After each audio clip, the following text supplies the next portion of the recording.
episode 11. All mine.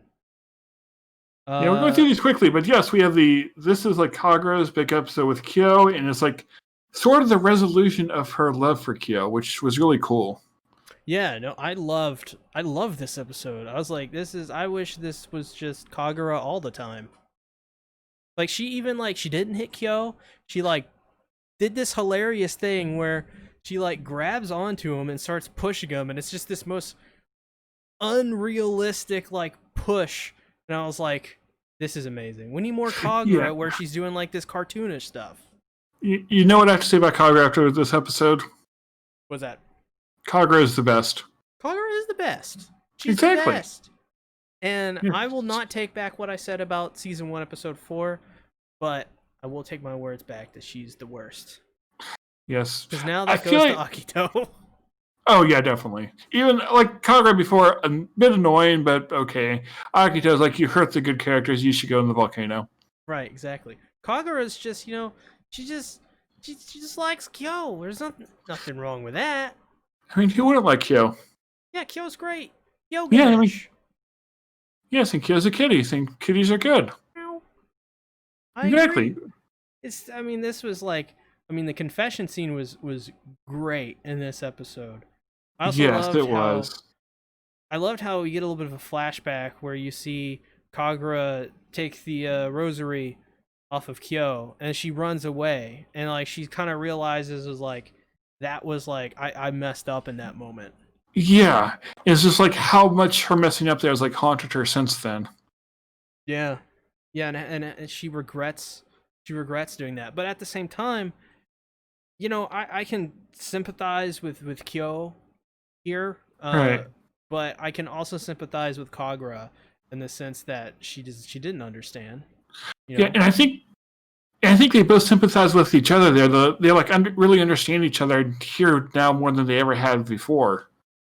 Right. I feel like Kyo for when it comes to Kagura, I feel like Kyo can only act a couple ways towards Kagura, which is just kind of on the defensive, and Kagura is always like, I love you, you're the best, I love you, and it's there can never be any more dynamic between them than that. But this episode showed that there is much more dynamic between these two when Kagura is being more real with the situation and herself, and you see Kyo who's just like, I will never love you. And I was like, oh god damn it, my heart. Yeah, my like achy heart. Even though I want like Toru and Kyo to get together, it's definitely very tragic to, like, from Kagura's point of view. In a way, it's like Kagura realizing that she's not the one who's best for Kyo, despite how much she feels for him. Yeah, and I definitely feel it could have been her. Yeah, but she passed that moment up, and it wasn't really a moment. It just didn't work out the way that she probably in her head wanted it to. Yeah, and it's also very interesting, like, seeing how insecure she was and how she was first drawn to Kyo because she felt like someone had it worse off than her. Yeah. Honestly, I feel like I can like make a whole video about this episode.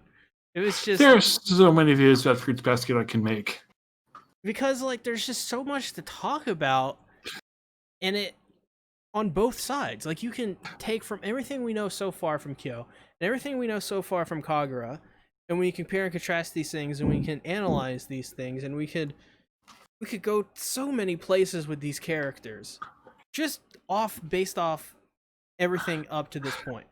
I mean, we're talking about like 6 episodes here. We could easily get like 2 or 3 hours. Yeah. We're actually having to rush, so it's not like much more than like an hour and a half. Right. I need to speed up. Talk faster. Alright, so then we have the thing with Kyo and then Kagura, and then they're together, and then we have the music playing, and then what's really sad, but you also have Ayumi in the beginning, and how he was in the house, and then Toru went to call Cosmo, and Toru went to Cosmo's house, and they were there, and the Rin was also there, and then there was other stuff. Yo, it's Violet Evergarden. She's here. Okay, I'm a little bit lighthearted now. We're talking about episode 11. Yes. Yeah, so, just besides the Kagura stuff, because we gotta move. We gotta move Earth here. Kagura or we see another interaction with Rin and Toru, and Rin just doesn't like Toru. Yeah, well, Rin even makes a comment saying stay away from the Somas. We can handle this, or she can handle this. Yeah, and I'm just like, why don't you just let Toru change you, Rin? Just let her in. I feel like Rin is interesting because she's the character that doesn't have that moment with Toru. Like all the other characters meet her, they're like changed by Toru after they meet her, but Rin is like forcefully stopping that from happening. God, Francesca's yelling at us. Wait, guys, this was the episode Toru went to Cosmo to learn about breaking the curse, and Rin was apparently going to Cosmo for the same thing. Yes, that was the thing Francesca mentioned earlier. I forget what she said before. It's fine. It's okay.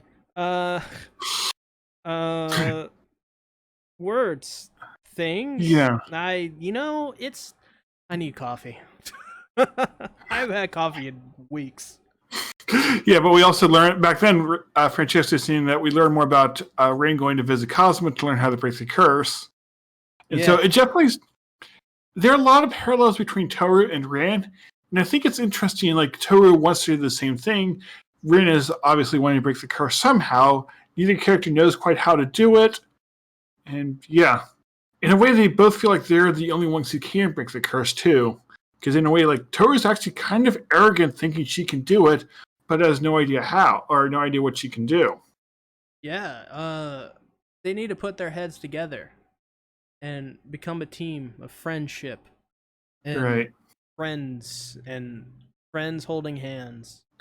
And Toru will ride Rin, and then Rin will kick Akito into the volcano. Exactly, Toru will ride on her steed, known as Rin, and have horse armor, like in Oblivion.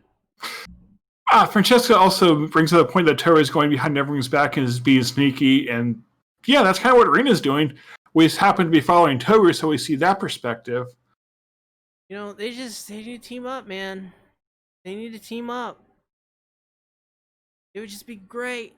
Yeah, Violet Evergarden says, I wish they could team up. They would make so much progress if they... Exactly! Think of all of the horse armor jokes we could make. We already make these jokes. Oh, God. The final thoughts on episode 11. I thought like episode 10 would be like the highlight of the emotional impact of the show. But then episode 11 happened. Yeah, episode 11 was pretty crazy as well. This is a really good episode. I mean... Yeah. Oh, God damn it. This might be really weird to say, but I'm kind of glad that episodes 12 and 13 weren't that powerful. Because I couldn't take much more of that. Yeah, no, exactly. I think it's important when you're pacing out these episodes to have, the slower song in between the really fast songs. And like concert. And then we got like episode 12, which is kind of like build up showing that relationship, and then episode 13 we have that build up. Though we won't talk about episode 13 here. Yeah, but we will talk about